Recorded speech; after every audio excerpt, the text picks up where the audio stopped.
Chapter 14. Mina Harker's Journal. 23 September. Jonathan is better after a bad night. I am so glad that he has plenty of work to do, for that keeps his mind off the terrible things.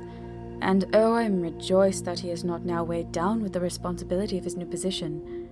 I knew he would be true to himself, and now how proud I am to see my Jonathan rising to the height of his advancement, and keeping pace in all ways with the duties that come upon him. He will be away all day till late, for he said he could not lunch at home. My household work is done, so I shall take his phone journal and lock myself up in my room and read it. 24 September. I hadn't the heart to write last night. That terrible record of Jonathan's upset me so. Poor dear, how he must have suffered, whether it be true or only imagination. I wonder if there is any truth in it at all. Did he get his brain fever and then write all those terrible things, or had he some cause for it all? I suppose I shall never know, for I dare not open the subject to him. And yet that man we saw yesterday, he seemed quite certain of him. Poor fellow! I suppose it was the funeral upset him and sent his mind back on some train of thought. He believes it all himself. I remember how on our wedding day he said, "Unless some solemn duty come upon me to go back to the bitter hours, asleep or awake, mad or sane, there seems to be through it all some thread of continuity. That fearful Count was coming to London, if it should be, and he came to London with his teeming millions. There may be a solemn duty, and if it come, we must not shrink from it. I shall be prepared. I shall get my typewriter this very hour and begin transcribing. Then we shall be ready for other eyes if required, and if it be wanted, then perhaps if I am ready, poor Jonathan may not be upset, for I can speak for him, and never let him be troubled or worried with it at all. If ever Jonathan quite gets over the nervousness, he may want to tell me of it all, and I can ask him questions and find out things, and see how I may comfort him.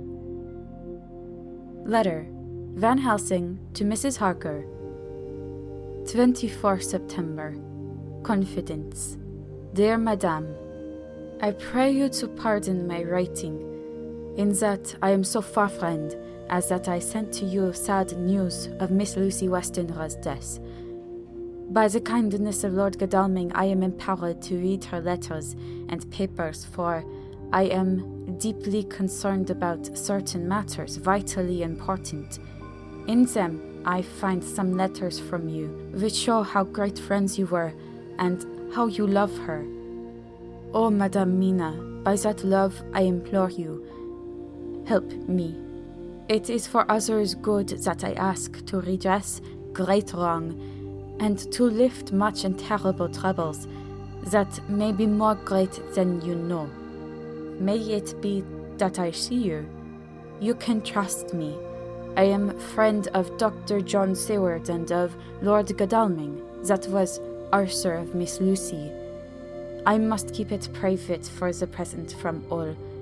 I should come to Exeter to see you at once, if you tell me I am privileged to come, and where and when. I implore your pardon, madame. I have read your letters to poor Lucy, and know how good you are, and how your husband suffer.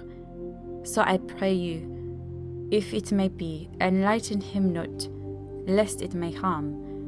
Again, your pardon, and forgive me. Van Helsing. Telegram. Mrs. Harker to Van Helsing. 25 September. Come today by 10:15 train, if you can catch it. Can see you any time you call. Wilhelmina Harker. Mina Harker's Journal. 25 September.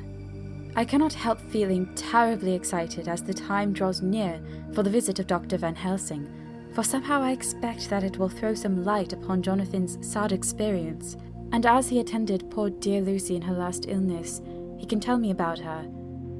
That is the reason of his coming. It is concerning Lucy and her sleepwalking, and not about Jonathan. Then I shall never know the real reason now.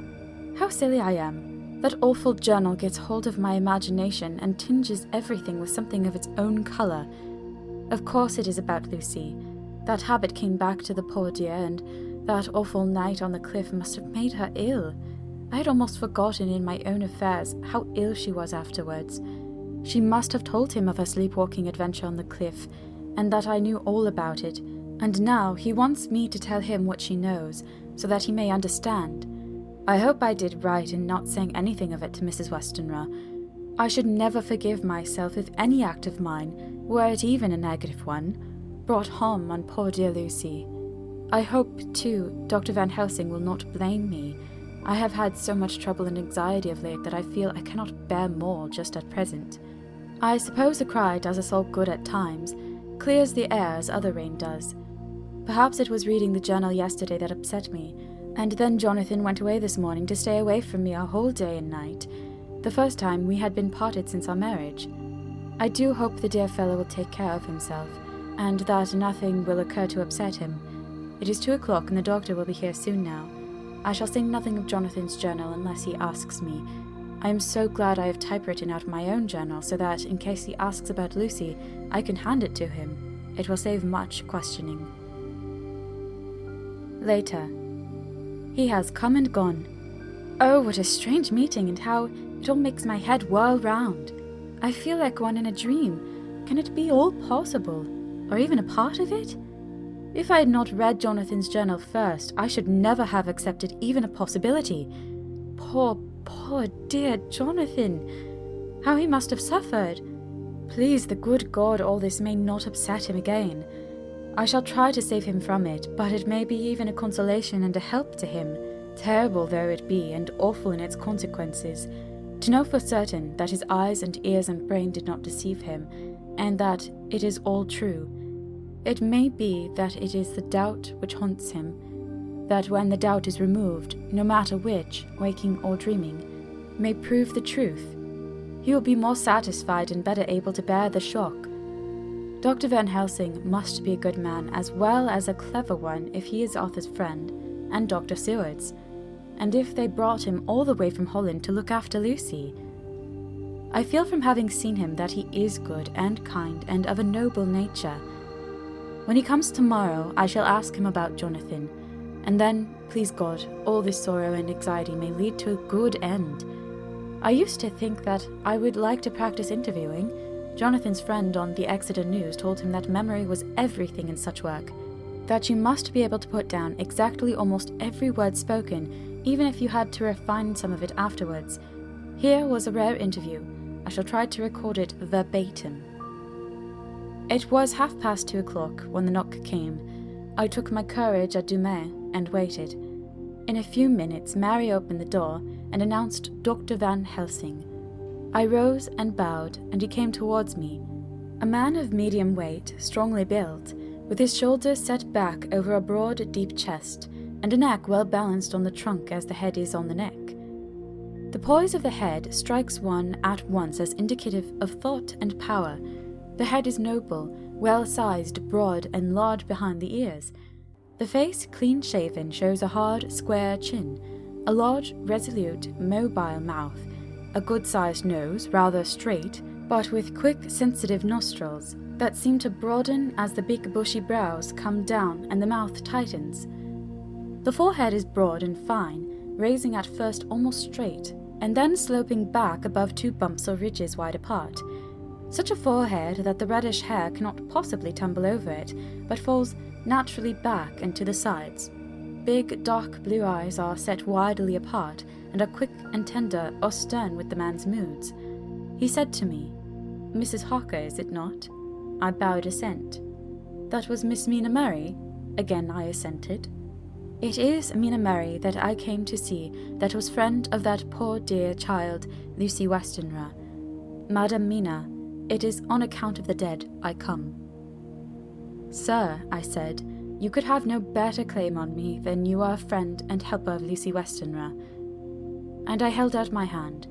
He took it and said tenderly, "Oh, Madame Mina, I knew that the friend of that poor Lily girl must be good, but I had yet to learn."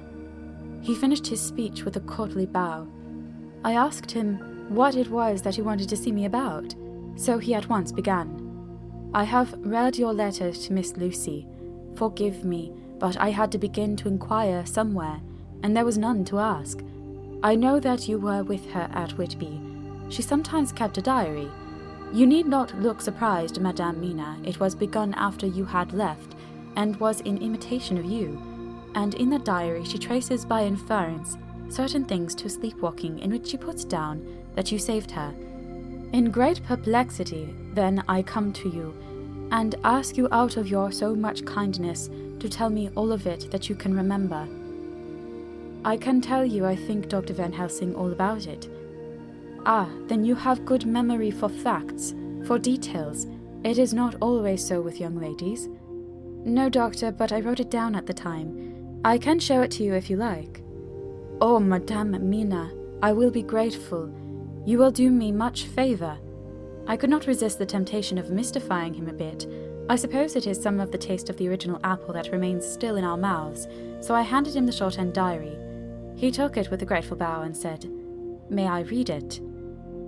"If you wish," I answered as demurely as I could. He opened it, and for an instant his face fell. Then he stood up and bowed. "Oh, you so clever woman," he said. "I knew long that Mr. Jonathan was a man of much thankfulness, but see his wife have all the good things. And will you not so much honour me, and so help me as to read it for me? Alas, I know not the shorthand." By this time my little joke was over, and I was almost ashamed, so I took the typewritten copy from my work basket and handed it to him. "Forgive me," I said. "I could not help it, but I had been thinking that it was of dear Lucy that you wished to ask, and so that you might not have time to wait, not on my account, but because I know your time must be precious, I have written it out on the typewriter for you." He took it and his eyes glistened. "You are so good," he said, "and may I read it now? I may want to ask you some things when I have read." "By all means," I said. "Read it over whilst I order lunch, and then you can ask me questions whilst we eat." He bowed and settled himself in a chair with his back to the light, and became absorbed in the papers, whilst I went to see after lunch, chiefly in order that he might not be disturbed. When I came back, I found him walking hurriedly up and down the room, his face all ablaze with excitement. He rushed up to me and took me by both hands.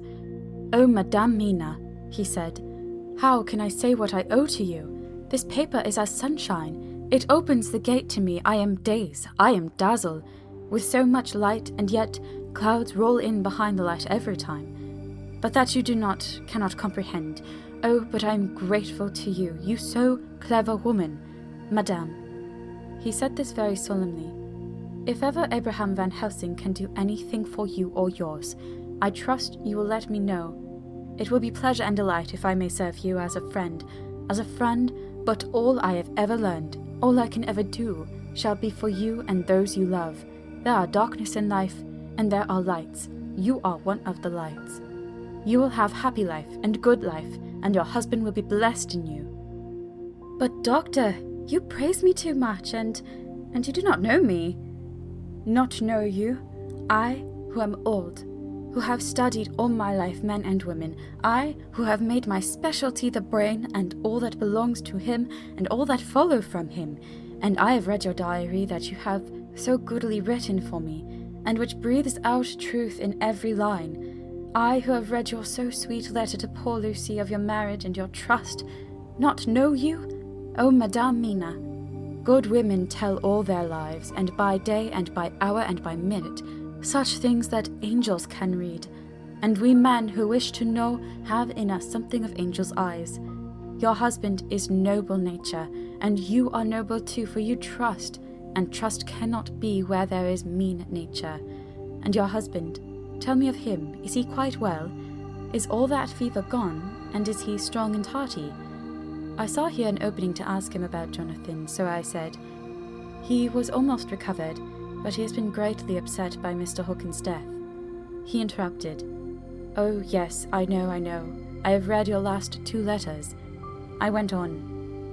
"I suppose this upset him, for when we were in town on Thursday last he had a sort of shock." "A shock? And after brain fever so soon? That was not good. What kind of shock was it?" "He thought he saw someone who recalled something terrible, something which led to his brain fever. And here the whole thing seemed to overwhelm me in a rush. The pity for Jonathan, the horror which he had experienced, the whole fearful mystery of his diary, and the fear that has been brooding over me ever since, All came in a tumult. I suppose I was hysterical, for I threw myself on my knees and held up my hands to him and implored him to make my husband well again. He took my hands and raised me up and made me sit on the sofa and sat by me. He held my hand in his and said to me with oh such infinite sweetness, "My life is a barren and lonely one, and so full of work that I have not had much time for friendships. But since I have been summoned to here by my friend John Seward, I have known so many good people and seen such nobility that I feel more than ever, and it has grown with my advancing years, the loneliness of my life. Believe me, then, that I come here full of respect for you, and you have given me hope. Hope not in what I am seeking of, but that there are good women still left to make life happy, good women, whose lives and whose truths may make good lesson for the children that are to be. I am glad that I may be here to be of some use to you, for if your husband suffer, he suffer within the range of my study and experience. I promise you that I will gladly do all for him that I can, as to make his life strong and manly, and your life a happy one. Now you must eat. You are overwrought and perhaps over-anxious. Husband Jonathan would not like to see you so pale, and what he like not where he love is not to his good. Therefore, for his sake you must eat and smile. You have told me all about Lucy, and so now we shall not speak of it, lest it distress. I shall stay in Exeter tonight, for I want to think much over what you have told me, and when I have thought I will ask you questions, if I may. And then, too, you will tell me of husband Jonathan's trouble so far as you can, but not yet. You must eat now. Afterwards, you shall tell me all." After lunch, when we came back to the drawing-room, he said to me, "And now tell me all about him." When it came to speaking to this great learned man, I began to fear that he would think me a weak fool, and Jonathan a madman. That journal is all so strange, and I hesitated to go on. But he was so sweet and kind, and he had promised to help, and I trusted him, so I said, "Dr. Van Helsing, what I have to tell you is so queer that you must not laugh at me or my husband. I have been since yesterday in a sort of fever of doubt. You must be kind to me, and not think me foolish that I have even half believed some very strange things."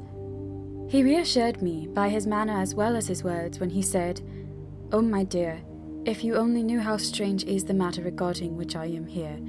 It is you who would laugh. I have learned not to think little of any one's belief, no matter how strange it be. I have tried to keep an open mind, and it is not the ordinary things of life that could close it, but the strange things, the extraordinary things, the things that make one doubt if they be mad or sane." Thank you 1,000 times. You have taken a weight off my mind. If you will let me, I shall give you a paper to read. It is long, but I have typewritten it out. It will tell you my trouble and Jonathan's. It is the copy of his journal when abroad, and all that happened. I dare not say anything of it. You will read it for yourself and judge, and then when I see you, perhaps you will be very kind and tell me what you think. "I promise," he said as I gave him the papers. "I shall in the morning, as soon as I can, come and see you and your husband, if I may. Jonathan will be here 11:30, and you must come to lunch with us and see him then. You could catch the quick 3:34 train, which will leave you at Paddington before 8. He was surprised at my knowledge of the trains offhand, but he does not know that I have made up all the trains to and from in Exeter, so that I may help Jonathan in case he is in a hurry.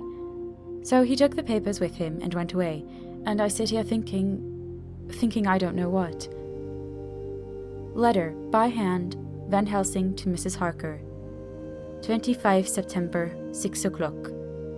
Dear Madame Mina, I have read your husband's wonderful diary. You may sleep without a doubt, strange and terrible as it is true. I will pledge my life on it. It may be worse for others, but for him and you there is no dread. He is a noble fellow, and let me tell you from experience of men, that one who would do as he did in going down that wall into that room, aye, and going a second time, is not one to be injured in permanence by a shock. His brain and his heart are all right, this I swear. Before I have even seen him, so be at rest. I shall have much to ask him of other things. I am blessed that today I come to see you, for I have learned all at once, so much that again I am dazzled more than ever, and I must think. Yours and most faithful, Abraham Van Helsing. Letter, Mrs. Harker to Van Helsing. 25 September, 6:30 p.m. My dear Dr. Van Helsing, 1,000 thanks for your kind letter, which has taken a great weight off my mind. And yet, if it be true, what terrible things there are in the world, and what an awful thing if that man, that monster, be really in London. I fear to think.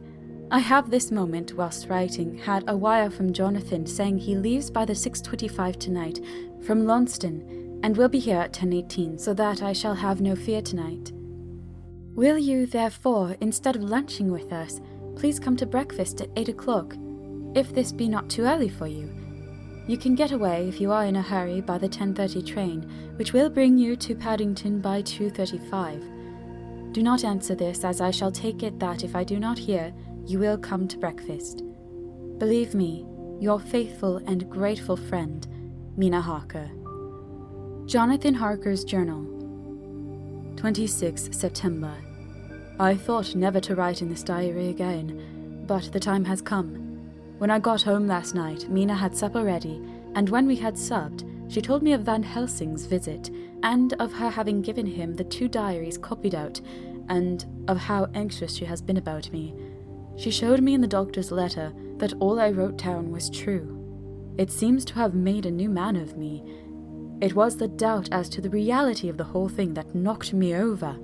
I felt impotent and in the dark and distrustful, but now that I know, I am not afraid, even of the Count. He has succeeded after all, then, in his design in getting to London, and it was he I saw. He has gotten younger, and how? Van Helsing is the man to unmask him and hunt him out, if he is anything like what Mina says. We sat late and talked it all over. Mina is dressing, and I shall call at the hotel in a few minutes and bring him over. He was, I think, surprised to see me. When I came into the room where he was and introduced myself, he took me by the shoulder and turned my face round to the light and said, after a sharp scrutiny, "But Madame Mina told me you were ill, that you had had a shock." It was so funny to hear my wife called Madame Mina by this kindly, strong-faced old man. I smiled and said, "I was ill. I have had a shock, but you have cured me already." "And how?" "By your letter to Mina last night.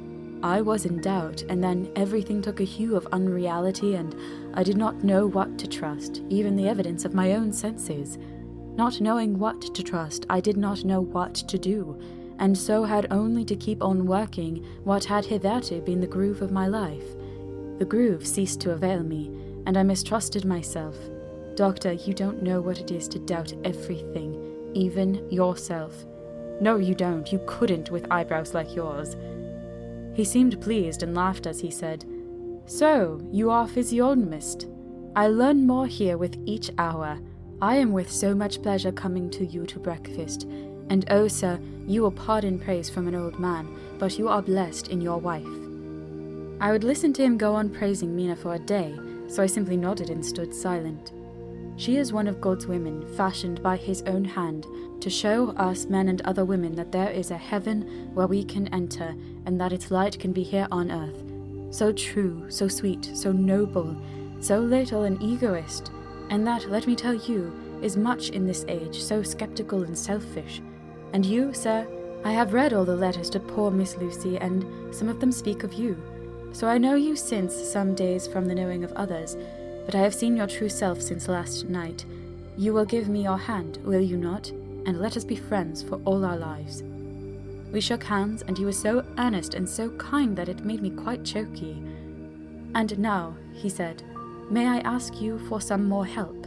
I have a great task to do, and at the beginning it is to know. You can help me here. Can you tell me what went before your going to Transylvania? Later on I may ask more help, and of a different kind, but at first this will do." "Look here, sir," I said, "does what you have to do concern the Count?" "It does," he said solemnly. "Then I am with you heart and soul. As you go by the 10:30 train, you will not have time to read them, but I shall get the bundle of papers. You can take them with you and read them on the train." After breakfast, I saw him to the station. When we were parting, he said, "Perhaps you will come to town if I send you, and take Madame Mina too." "We shall both come when you will," I said. I had got him the morning papers and the London papers of the previous night, and while we were talking at the carriage window, waiting for the train to start, he was turning them over. His eyes suddenly seemed to catch something in one of them. The Westminster Gazette. I knew it by the colour, and he grew quite white. He read something intently, groaning to himself. Mein Gott, so soon! So soon! I do not think he remembered me at the moment. Just then the whistle blew, and the train moved off. This recalled him to himself, and he leaned out the window and waved his hand, calling out, "Love to Madame Mina. I shall write so soon as ever I can." Dr. Seward's Diary. 26 September. Truly there is no such thing as finality. Not a week since I said fini, and yet here I am, starting fresh again, or rather, going on with the same record. Until this afternoon I had no cause to think of what is done. Renfield had become to all intents as sane as he ever was. He was already well ahead with his fly business, and he had just started in the spider line also, so he had not been of any trouble to me. I had a letter from Arthur written on Sunday, and from it I gather that he is bearing up wonderfully well. Quincy Morris is with him, and that is much of a help, for he himself is a bubbling well of good spirits. Quincy wrote me a line too, and from him I hear that Arthur is beginning to recover something of his old buoyancy, so as to them all my mind is at rest. As for myself, I was settling down to my work with the enthusiasm which I used to have for it, so that I might fairly have said that the wound which poor Lucy left on me was becoming cicatrized. Everything is, however, now reopened, and what is to be the end God only knows. I have an idea that Van Helsing thinks he knows too, but he will only let out enough at a time to whet curiosity. He went to Exeter yesterday, and stayed there all night. Today he came back and almost bounded into the room at about 5:30, and thrust last night's Westminster Gazette into my hand. "What do you think of that?" he asked as he stood back and folded his arms. I looked over the paper, for I really did not know what he meant, but he took it from me and pointed out a paragraph about children being decoyed away at Hampstead. It did not convey much to me until I reached a passage where it described small punctured wounds in their throats. An idea struck me, and I looked up. "Well," he said, "it is like poor Lucy's." "And what do you make of it?" "Simply that there is some cause in common. Whatever it was that injured her has injured them." I did not quite understand his answer. "That is true indirectly, but not directly." "How do you mean, Professor?" I asked. I was a little inclined to take his seriousness lightly, for after all, 4 days of rest and freedom from burning, harrowing anxiety does help to restore one's spirits. But when I saw his face, it sobered me. Never, even in the midst of our despair about poor Lucy, had he looked more stern. "Tell me," I said. "I can hazard no opinion. I do not know what to think, and I have no data on which to found a conjecture." "Do you mean to tell me, friend John, that you have no suspicion as to what poor Lucy died of, not after all the hints given, not only by events, but by me? Of nervous prostration following on great loss or waste of blood, and how the blood lost or waste?" I shook my head. He stepped over and sat down beside me and went on. "You are a clever man, friend John. You reason well, and your wit is bold, but you are too prejudiced. You do not let your eyes see, nor your ears hear, and that which is outside your daily life is not of account to you. Do you not think that there are things which you cannot understand, and yet which are, that some people see things that others cannot? But there are things, old and new, which must not be contemplated by men's eyes, because they know, or think they know, some things which other men have told them. It is the fault of our science that wants to explain all, and if it explain not, then it says there is nothing to explain. But yet, we see around us every day the growth of new beliefs, which think themselves new, and which are yet but the old, which pretend to be young, like the fine ladies at the opera. I suppose now you do not believe in corporeal transference, no? Nor in materialization, no? nor in astral bodies, no, nor in the reading of thought, no, nor in hypnotism. Yes, I said, Charcot has proved that very well. He smiled as he went on. Then you are satisfied as to it, yes? And of course, when you understand how to act and can follow the mind of the great Charcot. Yes, I said, Charcot has proved that pretty well. He smiled as he went on. Then you are satisfied as to it, yes? And of course then you understand how it act and can follow the mind of the great Charcot. Alas that he is no more, into the very soul of the patient that he influenced, no? Then, friend John, am I to take it that you simply accept fact and are satisfied to let from premise to conclusion be a blank? No? Then tell me, for I am student of the brain, how you accept the hypnotism and reject the thought of reading. Let me tell you, my friend, that there are things done day to day in electrical science which would have been deemed unholy by the very men who discovered electricity, who would themselves not so long before have been burned as wizards. There are always mysteries in life. Why is it that Methuselah lived 900 years and old Pa 169, and yet that poor Lucy, with 4 men's blood in her poor veins, could not live even one day? For had she lived one more day, we could have saved her. Do you know all the mystery of life and death? Do you know the altogether of comparative anatomy, and can say wherefore the qualities of brutes are in some men, and not in others? Can you tell me why, when other spiders die small and soon, that one great spider lived for centuries in the tower of the old Spanish church, and grew, till on descending he could drink the oil of all the church lamps? Can you tell me why in the pampas, aye, and elsewhere, there are bats that come at night and open the veins of cattle and horses, and suck dry their veins? How in some islands of the western seas there are bats which hang on the trees all day, and those who have seen describe as like giant nuts or pods, and that when sailors sleep on the deck, because that it is hot, flit down on them, and then in the morning are found dead men, white as even Miss Lucy was. Good God, Professor, I said, starting up, do you mean to tell me that Lucy was bitten by such a bat, and that such a thing is here in London in the 19th century? He waved his hand for silence and went on. Can you tell me why the tortoise lives more long than generations of men? Why the elephant goes on and on till he have seen dynasties? And why the parrot never die only of bite of cat or dog or other complaint? Can you tell me why men believe in all ages and places that there are some few who live on always if they be permit, that there are men and women who cannot die?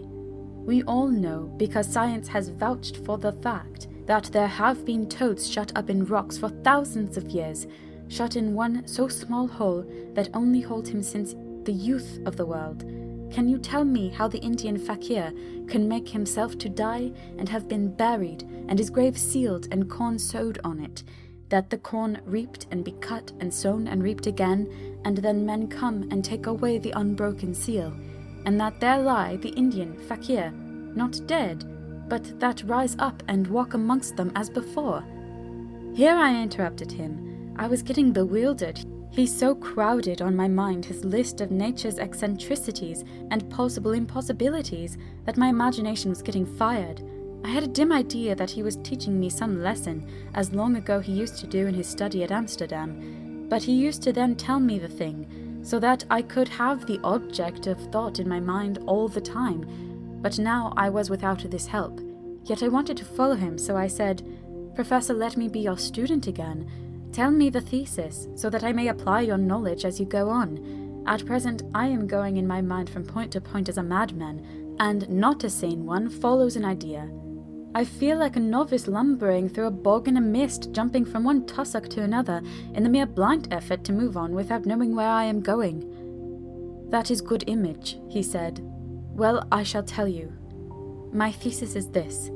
I want you to believe. To believe what? To believe in things that you cannot.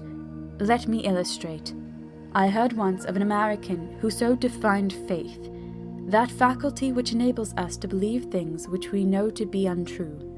For one, I follow that man. He meant that we shall have an open mind, and not let a little bit of truth check the rush of a big truth, like a small rock does a railway truck. We get the small truth first, good. We keep him, and we value him, but all the same we must not let him think himself all the truth in the universe. Then you want me not to let some previous conviction injure the receptivity of my mind with regard to some strange matter? Do I read your lesson aright? Ah, you are my favorite pupil still. It is worth to teach you, now that you are willing to understand. You have taken the first step to understand. You think then that those so small holes in the children's throats were made by the same that made the hole in Miss Lucy? I suppose so. He stood up and said solemnly, Then you are wrong. Oh, would it were so. But alas, no. It is worse. Far, far worse. In God's name, Professor Van Helsing, what do you mean? I cried. He threw himself with a despairing gesture into a chair and placed his elbows on the table, covering his face with his hands as he spoke. They were made by Miss Lucy. End of chapter 14. Recording by Corinne LePage.